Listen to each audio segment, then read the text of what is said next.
Thank you for the kind introduction, and a lot has already happened this morning in the talks today that hopefully provide a good context for what I'm going to present.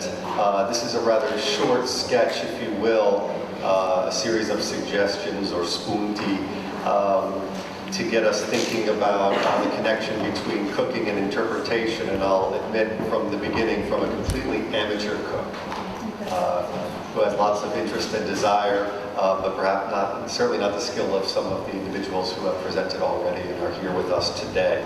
So, two things I might highlight about this notion of interpretation.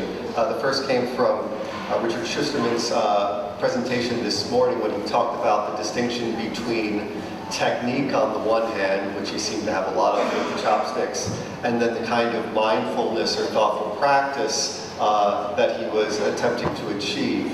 And so we might think of the distinction between technique and interpretation as one that follows a similar direction. The second from this morning came in, let me get the name right here because if I may, Massimo Bottura's talk.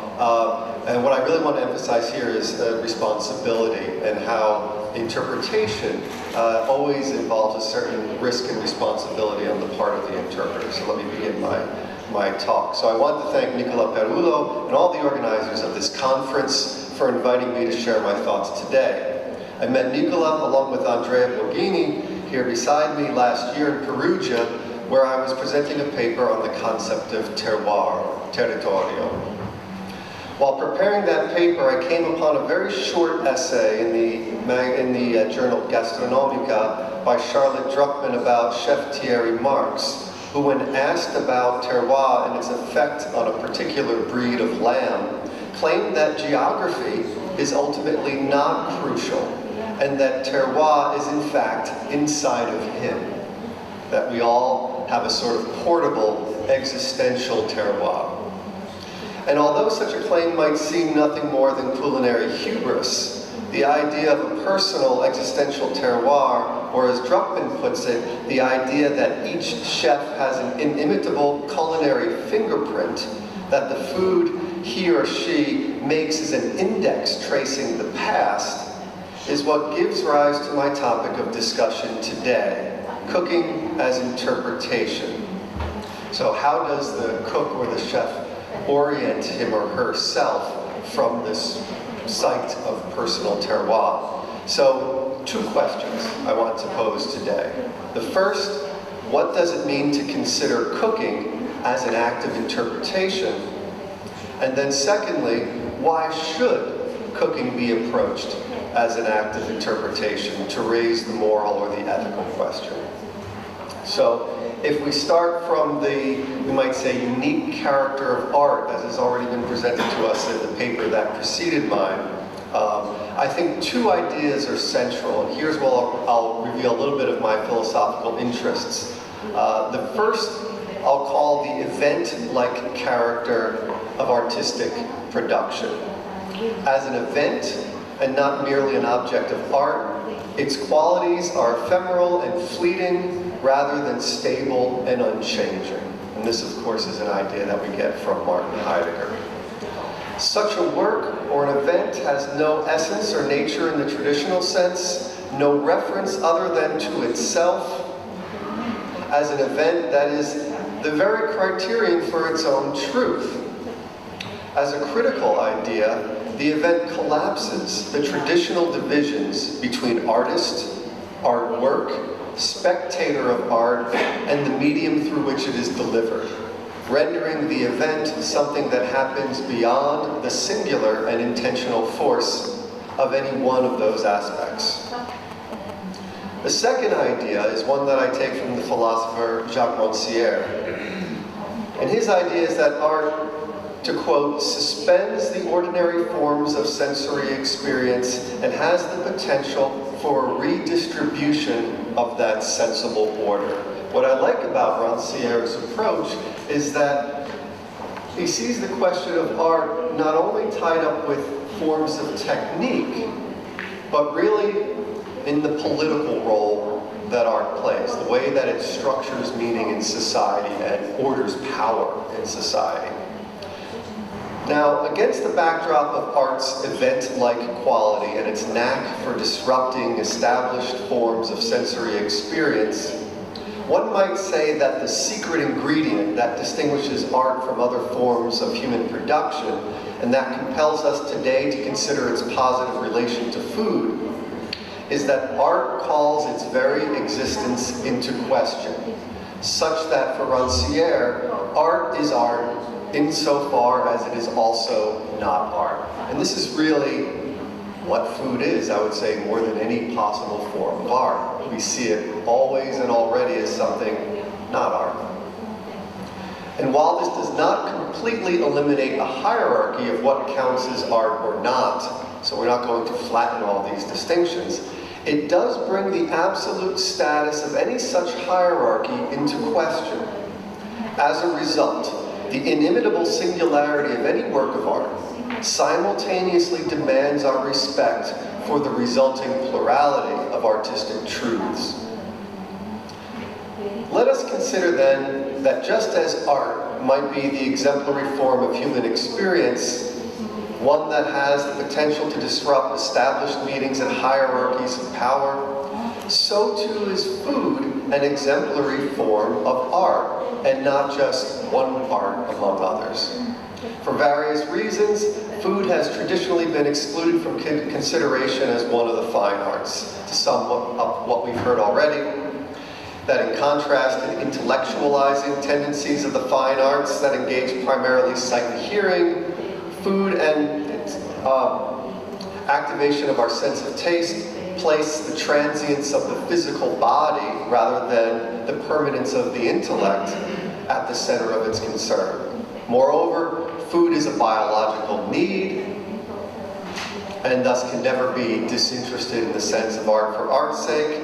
And finally, it is unique because in most instances, the work of art itself is destroyed through its appreciation. And this would differ, let's say, from a one-time artistic performance event that is transient but not destroyed by the hands, or in this case, the mouth of the audience. Yet, what if these reasons for the exclusion of food from the fine arts are in fact the best arguments for its exemplarity and ability to call itself into question? As when everything seems lost with food as art, why not double down and see what happens? And what if the cook is in many ways the artist par excellence? So in an attempt to answer these questions, I will appeal to a philosophical notion of interpretation, one that understands interpretation not as mere method or technique, but as a general theory of human existence, the very sort of existence that is revealed in the encounter with art, and in particular, the encounter or experience of what I like to call the gastronomic event. My suggestion is that cooking can and should be the sort of activity that shatters hierarchies, uncovers relations of power, and disrupts our normal sensory experiences in a manner that is particularly democratic. Let us consider then, just as a point of illustration, these aren't systematic in any kind of way, what I'll call 3 maxims of interpretation to illustrate the idea I have in mind. These are the hermeneutic circle. Second, the goal of understanding the author better than the author understood him or herself. And finally, Nietzsche's famous claim that there are no facts, only interpretations. So, to begin, the hermeneutic circle describes the way that an encounter with a text or a work of art, or even our own lives, unfolds in a circular manner. Rather than experience the world as a subject that stands apart from the objects outside and around it, or who encounters a text by applying a certain technique of reading, one finds the relation to be more reciprocal. When reading a text, one's ability to comprehend it is formed and shaped by one's entire past as a reader and as a human being in general. One never approaches the text objectively. And likewise, my understanding of that text, its incorporation into my own understanding and personal history, transforms me in return such that at the completion of the text, I am no longer the same person, and thus I could never read the text in the same way twice. The relation is reciprocal and transformative for both the reader and the meaning of the text.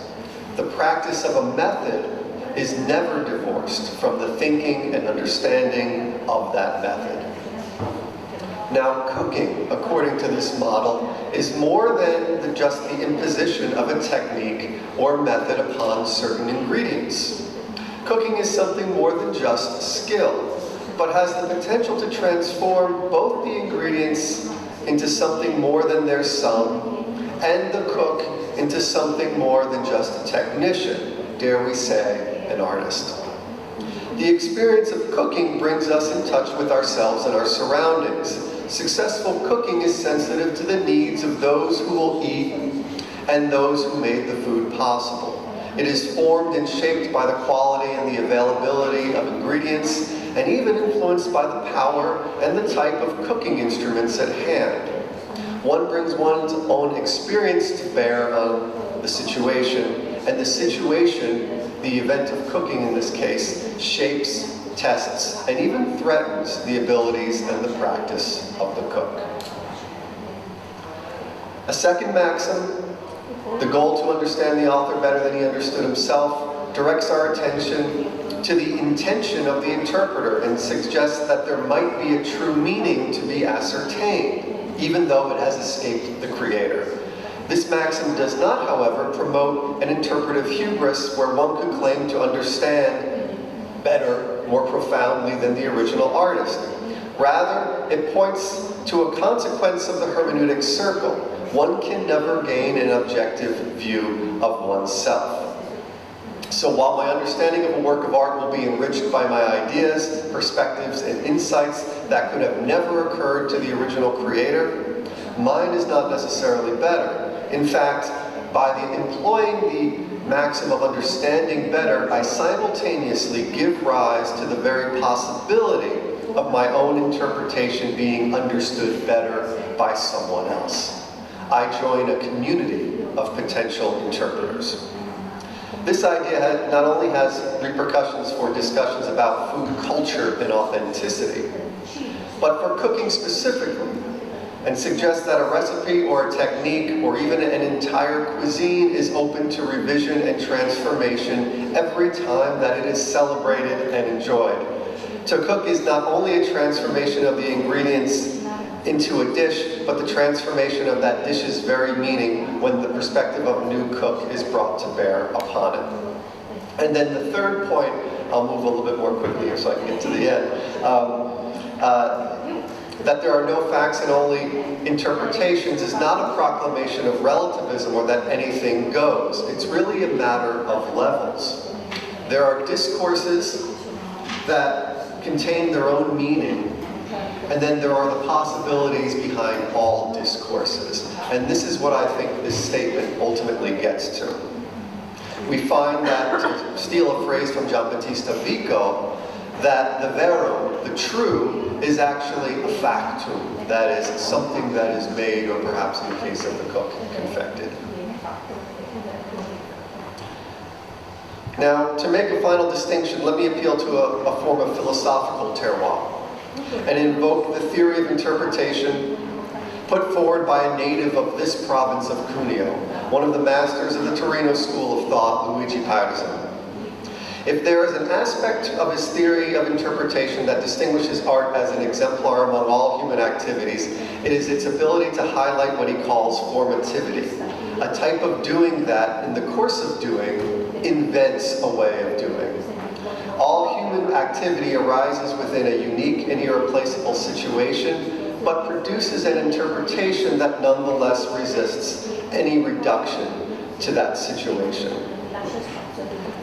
Out of this occasion, we find that whatever is at issue, perhaps in this case, the event of making a meal, demands both the risk and the responsibility of the interpreter because its form is something yet to be interpreted and its meaning is always something yet to be determined. So, Just to touch upon the last question, why should cooking be considered an act of interpretation? We might look at one of the first mentions we have of cooking in a philosophical text in Plato's Gorgias, where the cook is placed on a low level with the sophist or the rhetorician as someone who is not able to get to the absolute truth of things.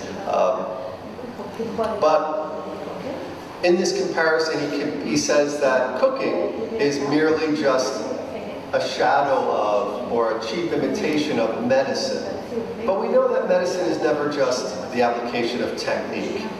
The good doctor, the doctor we all hope to have if we're all in need, is one who is sensitive to the patient, who understands the patient's need, and understands that human life is not something to be treated with just an instrumental method. So we find that there's a plurality of truths that any cook has to navigate, any doctor has to navigate. So we're not compelled to abandon all responsibility, but to take up the risk and responsibility of interpretation. So to return to my original point of departure, this is perhaps what it means for a cook to have his or her own terroir. Pirazin calls it our situation, Nietzsche calls it a certain horizon of understanding, and that a horizon's ability to bend and stretch, an indication of strength and vitality, but like any land or territory, defined and formed not only by its essence, but by the other territories around it. Thus, one must consider the interpretive art of the cook, its very singularity in relation to the plurality of truths that surrounds it, which is also an equality that binds us all together. De gustibus non est disputandum. There is no debating taste. And on the basis of this, one legitimates the grounds, however fluid, for the dismantling of hierarchies, the recognition of otherness, the absolute singularity of aesthetic phenomena, and ultimately an equality among individuals. And I'll leave it at that. Thank you.